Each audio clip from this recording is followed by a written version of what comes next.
नमस्कार दोस्तों। कुंभ राशि का जुलाई 2024 का राशिफल क्या होगा? आपका जो स्वास्थ्य है, शरीर स्वास्थ्य, मानसिक या फिर शारीरिक, आपका जो वैवाहिक जीवन है, लव लाइफ है, उस प्रकार आर्थिक स्तर और आपका जो करियर है, उसमें किस प्रकार उसके बदलाव होने वाले हैं। आपकी जो राशि है वो 7.5 में चल रही है। उसी तरह जून का जो महीना था वो आपके लिए बहुत ही ज़्यादा शुभप्रदायी सा था। आप बहुत ज़्यादा एक्टिव हो चुके थे और कई ऐसे काम जो आपने किए थे वो सफल भी हुए थे। तो इस महीने में जो बात है, मतलब जुलाई महीने में जो बात है, वो किस प्रकार की होगी? सबसे पहले हम चर्चा करेंगे कि आपका जो शारीरिक स्तर है या फिर आपकी जो हेल्थ है वो किस प्रकार की होगी। हेल्थ के बारे में अगर देखा जाए या फिर शारीरिक स्वास्थ्य के बारे में अगर देखा जाए, तो आपके राशि का जो स्वामी है शनि, जो कि आप ही के राशि में भ्रमण कर रहा है, लेकिन इस महीने में वो वक्री हो चुका है। संपूर्ण जो महीना है वो वक्री रहेगा। उसी प्रकार आपके षष्ठ भाव में रवि और शुक्र भी आने वाले हैं और जो बुध है जो कि आपके षष्ठ भाव में विराजमान है, दिनांक 20 तारीख के बाद यह जो बुध है वो आपके सप्तम भाव में भ्रमण करेगा। उसी प्रकार यह आपका षष्ठ भी है। तो कुल मिला के देखा जाए तो जून महीने में थोड़ा सा स्ट्रेस आपने देखा होगा, हेल्थ इश्यूज भी छोटे मोटे देखे हो रहे हैं रनिंग डे, लेकिन इस महीने में जो बात है वो काफी नॉर्मल रहेगी। सिर्फ आप किसी व्याधि से पीड़ित है, लॉन्ग टर्म किसी व्याधि से पीड़ित है, तो इसके बारे में कुछ लक्षण इस महीने में आपको दिखाई दे सकते हैं। जो भी आपका कार्य क्षेत्र है उससे रिलेटेड भी छोटे मोटे स्ट्रेस दिखाई दे सकते हैं, लेकिन आपके हेल्थ इश्यूज बहुत ज्यादा नहीं बढ़ेंगे, जो कि काफी अच्छी बात है। तो कुल मिला के देखा जाए तो इस महीने में हेल्थ से रिलेटेड कोई बड़ी स्ट्रेस टेंशन लेने की बिल्कुल भी जरूरत नहीं है। उसके बाद हम चर्चा करेंगे आपका जो आर्थिक स्तर है उससे रिलेटेड। देखिए, आपकी राशि के लिए दो जो ग्रह है वो सबसे महत्वपूर्ण ग्रह कहलाते हैं आपके आर्थिक स्तर में पर कीजिए, क्योंकि ये आपके 2, 5, 8, 11 इस स्थान के अधिपति है और वे जो ग्रह है वे बुध और गुरु है। बुध ग्रह के बारे में जैसे कहा कि बुध जो ग्रह है यह आपके षष्ठ भाव में भ्रमण कर रहा है। दिनांक 20 तारीख के बाद यह आपके सप्तम भाव में भ्रमण करेगा। उसी प्रकार जो गुरु है वो आपके द्वितीय भाव में भ्रमण कर रहा है। तो कुल मिलाकर देखा जाए तो आपका जो आर्थिक स्तर है वो पिछले महीने की तुलना की जाए तो अच्छा रहेगा। करीबन 20-22 तारीख के बाद का जो समय है वो आपके लिए अच्छा रहेगा। उसी प्रकार घर के जो लोग हैं उनके साथ भी आपकी जो इंटरेक्शन है वो काफी अच्छी देखी जाएगी। यहाँ पर 2-3 बातें हैं जिस पर ध्यान देना बहुत ज्यादा आवश्यक है। देखिए, आपकी जो राशि है वो 7.5 में भी है और जो गुरु है वो आपका चतुर्थ भाव में भ्रमण कर रहा है गोचर का। इस वजह से जो टाइम है वो आपके लिए इतना ठीक नहीं है। किसी भी प्रकार के महत्वपूर्ण निर्णय इन दिनों में बिल्कुल भी नहीं लेना चाहिए, आप कितने भी कॉन्फिडेंट क्यों ना हो। इसके बाद हम चर्चा करेंगे जो आपका स्टॉक या फिर अगर आप शेयर मार्केट में ट्रेड करते हो तो उससे रिलेटेड अगर देखा जाए तो आपका जो पंचमेश है बुध, जो कि आपके षष्ठ भाव में भ्रमण करेगा और दिनांक 20 तारीख के बाद यह जो बुध है वो आपके सप्तम भाव में भ्रमण करेगा। आपकी राशि का जो सप्तम भाव, आपके पंचम भाव में जो रवि भ्रमण कर रहा है वो भी 17 तारीख के बाद, और जो शुक्र है वो 7 तारीख के बाद आपके षष्ठ भाव में भ्रमण करेगा। तो यहाँ पर पिछले महीने में जो भी आपने प्रॉफिट कमाए रहेंगे, अगर आप शेयर मार्केट में ट्रेड करते हो तो पिछले महीने में कुछ अच्छे प्रॉफिट जो है वो आपने कमाए होंगे। इस महीने में थोड़ा सा आपको अलर्ट रहना होगा। इस महीने के करीबन 14-15 तारीख के बाद का जो समय है उसमें किसी भी प्रकार, उसके बाद किसी भी प्रकार के महत्वपूर्ण जो इन्वेस्टमेंट है वो बिल्कुल भी नहीं करना। आपके जो अंदाज है वो चूक सकते हैं। उसी प्रकार घर का जो सुख है उससे रिलेटेड अगर कहा जाए तो आपके राशि का जो चतुर्दश है शुक्र, जो कि आपके पंचम भाव में भ्रमण कर रहा है, 7 तारीख के बाद ये आपके षष्ठ भाव में भ्रमण करेगा। उसी प्रकार आपके चतुर्थ भाव में गुरु अक्षर भी है और जो मंगल ग्रह है वो 13 तारीख के बाद आपके चतुर्थ भाव में भ्रमण करने वाला है।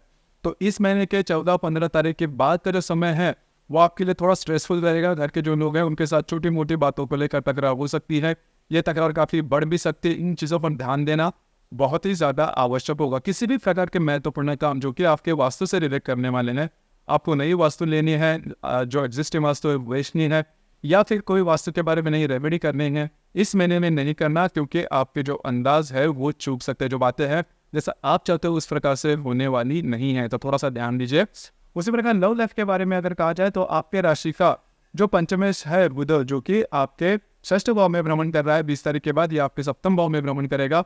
उसी प्रकार आपके राशि में जो रवि और शुक्र भ्रमण कर रहा है, रवि 17 तारीख के बाद पंचम भाव में आए, षष्ठ भाव में आएगा, और जो शुक्र है वो 7 तारीख के बाद आएगा। तो अगर आप किसी के रिलेशनशिप में हैं उनके साथ जो हार्मनी है वो करीबन ठीक देखी जाएगी। पिछले करीबन 10-15 दिनों में जो बातें हैं वो ठीक ठाक नहीं हो रही थी। आप में और आपके जो रिलेशनशिप के व्यक्ति हैं उनमें छोटी मोटी बातों को लेकर दिक्कतें आ रही थी। इस महीने में जो बातें हैं वो काफी मायने में नॉर्मल होती हुई नजर आएगी। उसी प्रकार जो गर्भवती महिला है उनके लिए जो समय है वो ठीक रहेगा। किसी भी प्रकार के प्रॉब्लम कॉम्प्लिकेशन देखे नहीं जाएंगे, जो कि काफी अच्छी बात होगी। उसी प्रकार जो विद्यार्थी वर्ग है उनके लिए भी ये जो संपूर्ण महीना है वो शुभ फलदायी साबित होगा। इसके बाद हम चर्चा करेंगे वैवाहिक जीवन के मामले में। तो वैवाहिक जीवन के मामले में अगर देखा जाए तो आपके राशि का जो सप्तमेश है रवि, जो कि आपके पंचम भाव में भ्रमण कर रहा है, और दिनांक 17 तारीख के बाद ये जो रवि है वो आपके षष्ठ भाव में भ्रमण करेगा। उसी प्रकार जो मंगल आपके चतुर्थ भाव में भ्रमण करेगा 13 तारीख के बाद, वो चतुर्थ दृष्टि से आपके सप्तम भाव को देख रहा है। तो यहाँ पर आपको थोड़ा सा चौकन्ना रहना होगा, खास करके 16-17 तारीख के बाद का जो समय है उसमें अगर आप विवाहित हो तो आपकी जो वैवाहिक जोड़ीदार है उनके साथ छोटी मोटी बातों को लेकर तकरार हो सकती है। ये तकरार काफी बढ़ भी सकती है। करीबन 15 तारीख के बाद का 1 से सवा महीने का जो समय है उसमें आपको बहुत ही ज्यादा ध्यान रखना होगा। आपके जो वैवाहिक रिलेशनशिप है उसके मामले में थोड़ी सी डेलिकेसी आ सकती है। दोनों में जो बातें हैं, जो प्रॉब्लम कॉम्प्लिकेशन है वो काफी ज्यादा बढ़ सकते हैं। इसके बाद हम चर्चा करेंगे कि आपका जो करियर है उससे रिलेटेड करियर के मामले में अगर कहा जाए तो आपके राशि का जो कर्मिष्ठ है मंगल, जो कि आपके तृतीय भाव में भ्रमण कर रहा है, दिनांक 13 तारीख के बाद ये आपके चतुर्थ भाव में भ्रमण करेगा। तो जो भी आपका कार्य क्षेत्र है वहां पर के जो लोग होंगे उनके साथ करीबन 16-17 तारीख के बाद का समय है छोटी मोटी बातों को लेकर तकरार हो सकती है। तो इस पर थोड़ा सा ध्यान दीजिए। हालांकि इसका बहुत बड़ा परिणाम आपका जो भी कार्य क्षेत्र है उस पर नहीं जाएगा, लेकिन स्ट्रेस टेंशन थोड़ा बहुत देखा जाएगा, क्योंकि आपकी जो राशि है वो काफी डिसिप्लिन में चलने वाली राशि है। नॉर्मली आपकी राशि से किसी प्रकार की गलती नहीं होती, और न गलती होने के बावजूद भी अगर कोई आपको कोसता है तो आप बहुत ही ब्लंटली उसके साथ पेश आते हो। इन चीज़ों पर थोड़ा सा ध्यान देना आवश्यक है, क्योंकि जो बातें देखिए मैंने जैसे कहा कि आपकी जो राशि है वो 7.5 में चल रही है, गुरु जो है वो भी आपके चतुर्थ भाव में है। तो जो बातें हैं जैसा आप चाहते हो उस प्रकार के होने की संभावना काफ़ी कम है। तो अगर कोई बात आपके विरोध में भी जाती है तो थोड़ा सा एडजस्ट करना ज़्यादा महत्वपूर्ण होगा। इसके बाद हम चर्चा करेंगे ग्रह योगों के बारे में। ग्रह योगों के जो परिणाम है वो किस प्रकार के होंगे। जैसे कि आपके राशि दिनांक 2 तारीख को बुध और नेपच्यून का त्रिकोण योग होने जा रहा है। बुध जो कि आपके षष्ठ भाव में भ्रमण करेगा और जो नेपच्यून आपके द्वितीय भाव में भ्रमण कर रहा है, दोनों का त्रिकोण योग होने जा रहा है। कार्य क्षेत्र से रिलेटेड महत्वपूर्ण डॉक्यूमेंटेशन के काम आप इन दिनों में कर सकते हैं। यह जो मतलब 2 तारीख के जो दिन होंगे वो शुभ फलदायी साबित हो गए। उसी प्रकार दिनांक 3 तारीख को शुक्र और शनि का त्रिकोण योग भी होने जा रहा है। शुक्र जो कि आपके पंचम भाव में भ्रमण करेगा और जो शनि आप ही के राशि में भ्रमण कर रहा है, दोनों का त्रिकोण योग बहुत ही ज्यादा शुभ फलदायी योग है। कुछ अच्छी बातें, कुछ अच्छे परिणाम आपको मिल सकते हैं। जो भी काम आप हाथ में लोगे वो पूरे होते हुए नजर आएंगे। भाग्य का पूरा साथ मिटता हुआ नजर आएगा। खास करके इन दिनों में आपका घूमना फिरना ज्यादा हो सकता है, मंदिरों में जाना या पवित्र तीर्थ सब में जाना, इस प्रकार के अनुभव आपको मिल सकते हैं। उसी प्रकार अगर आप शेयर मार्केट में ट्रेड करते हो तो कुछ शॉर्ट टर्म में अच्छे लाभ मिल सकते हैं। अगर आप किसी के रिलेशनशिप में है तो उनके साथ जो बातें हैं वो काफ़ी ज़्यादा आपके लिए पॉजिटिव साबित होगी। अगर नई रिलेशनशिप बनाना चाहते हो तो भी ये शुक्र शनि का जो त्रिकोण योग है वो काफ़ी ज़्यादा फलदायी साबित होगा, क्योंकि जो शुक्र ग्रह है वह आपके राशि का राजयोग कारक ग्रह है। यह आपका चतुर्थेश भी है और भाग्येश भी है, जो कि पंचम भाव में आपके राशि के स्वामी के साथ त्रिकोण योग करने जा रहा है। बहुत ही अच्छा ये शुभ फलदायी योग होगा आपके लिए। उसी प्रकार दिनांक 11 तारीख को रवि और शनि का भी त्रिकोण योग होने जा रहा है। शनि जो कि आप ही के राशि में भ्रमण कर रहा है, जो रवि आपके पंचम भाव में भ्रमण कर रहा है, दोनों का त्रिकोण योग बहुत ही ज्यादा शुभ फलदायी साबित होगा।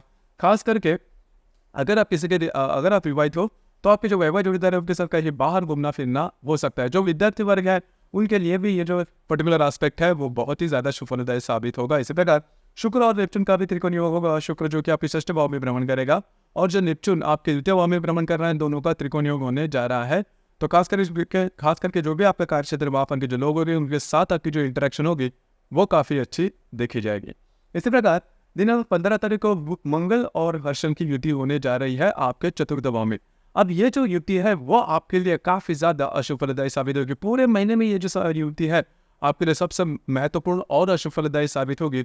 आप यहाँ पर जो घर के जो लोग हैं उनके साथ जो इंटरेक्शन है वो काफ़ी ज़्यादा कॉम्प्लिकेटेड हो सकती है। घर के जो लोग हैं उनके साथ जो बातें हैं वो काफ़ी एक्सट्रीम लेवल पर जा सकती है। आपको स्वयं के स्वास्थ्य के बारे में भी ध्यान देना ज़्यादा आवश्यक होगा। इन दिनों में किसी भी प्रकार के महत्वपूर्ण निर्णय बिल्कुल भी नहीं लेना। इसी प्रकार दिनांक 21 तारीख को बुध और हर्षल का केंद्र योग भी होने जा रहा है। हर्षल जो कि आपके चतुर्थ भाव में भ्रमण कर रहा है और जो बुध है जो कि आपके सप्तम भाव में भ्रमण करेगा, दोनों का केंद्र योग होने जा रहा है। आपके जो वैवाहिक जोड़ीदार है उनके साथ छोटी मोटी बातों को लेकर तकरार हो सकती है। इसी प्रकार दिनांक 22 तारीख को रवि और नेपच्यून का त्रिकोण योग होने जा रहा है। रवि जो कि आपके षष्ठ भाव में भ्रमण करेगा और जो नेपच्यून आपके द्वितीय भाव में भ्रमण कर रहा है, दोनों का त्रिकोण योग बहुत ही अच्छा और फलदायी योग होगा।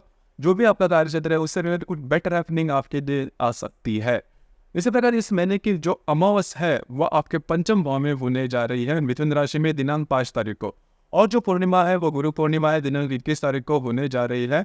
अब यहाँ पर अगर आप किसी के रिलेशनशिप में हैं, या फिर अगर आप शेयर मार्केट में ट्रेड करते हो, या फिर जो गर्भवती महिला है कुंभ राशि की, उनके लिए ये जो 5 तारीख है वह अशुभ फलदायी साबित होगी। इन दिनों में किसी भी प्रकार के महत्वपूर्ण निर्णय बिल्कुल भी नहीं लेना, बहुत ही ज्यादा आपको अलर्ट रहना होगा। उसी प्रकार नॉर्मली अमूमन तौर पर जो अमावस्या और पूर्णिमा के दिन रविचंद्र का जो आकर्षण होता है पृथ्वी के प्रति वो काफी ज्यादा होने के कारण हमारे जो निर्णय है वो काफी चूकने की संभावना होती है, क्योंकि हम बहुत ज्यादा इमोशनल हो जाते हैं। तो इन दिनों में किसी भी प्रकार के महत्वपूर्ण निर्णय बिल्कुल भी नहीं लेना। तो कुल मिला के देखा जाए तो यह जो महीना है, पिछले महीने की अगर आप तुलना करते हो और जून महीने की अगर तुलना करते हो, तो थोड़ा सा स्वास्थ्य के बारे में थोड़े और फाइनेंशियल क्रंचेस थोड़े बहुत आपको आ सकते हैं। तो दोस्तों ये था कुंभ राशि का जुलाई 2024 का संपूर्ण राशिफल। धन्यवाद।